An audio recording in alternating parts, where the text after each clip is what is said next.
So, wooden pizza po ang tawag natin. Traditional na laro, modernong solusyon para sa kabataan. Okay? So, Filipino ingenuine nito eh. Tayo nag-invento nito eh. Out of pera o out of walang magawa. Is this being played elsewhere in Southeast Asia? Wala. Southeast Asia, no. Wala. Tayo lang. Tayo lang. So, gandang i-introduce eh. Para palang Arnisto, dapat siguro natin. So, historical game background. Ito yung nag-emerge nung dumating yung European, Spanish, tapos American. So, ito yung paboritong laro nila. Okay, the mid 20th century, billiard. Kaya lang, masyadong mahal. Imported kasi. So, kasi laro ito ng mga kings. Laro ito ng mga ng mga affluent. Itong billiards. So, nag-invento ng Pinoy. Okay, so out of mga plywoods at saka pizza ng tsanga, nagawa sila ng pizza. Nagawa sila ng yung pool. Plastic So tawag nila pizza pool. Kasi nung araw ang tawag nung sa chips sa Spanish are pizza.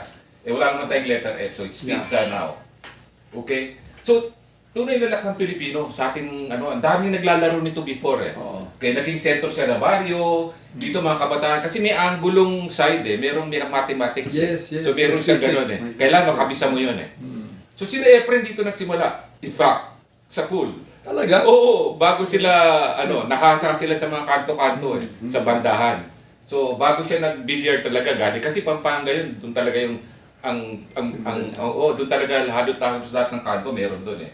Okay. So 2026 gusto nating i-reinvent ang wooden pizza pool game. Meaning, meron akong bilog na mesa pang babae. Iba rin ang rules. Hindi siya yung 1, 2, 3, 4 lang. So meron tayong pwedeng dreams mo o achievement mo or aspirations mo, itirahin mo into pumasok. Okay, so we're inventing the traditional pool game. Ito, more modern design and grain rules suited sa mga target market natin. Ito, Ronnie, that's rectangular na, hindi na siya square. Ito yung novice, ito yung professional. Ito yung 5x3. Maglalaro pa rin tayo. Rectangular siya, hindi siya square. Correct, rectangular siya. Maglalaro pa rin tayo niyan. Ito yung mga bossing, ito yung mga big boss, mga class A na dito eh. But we're changing the stand para medyo modern siya ng konti. Pero apat pa rin ang butas niyan. Apat pa rin. Apat lang. Kanto lang. Go. Okay.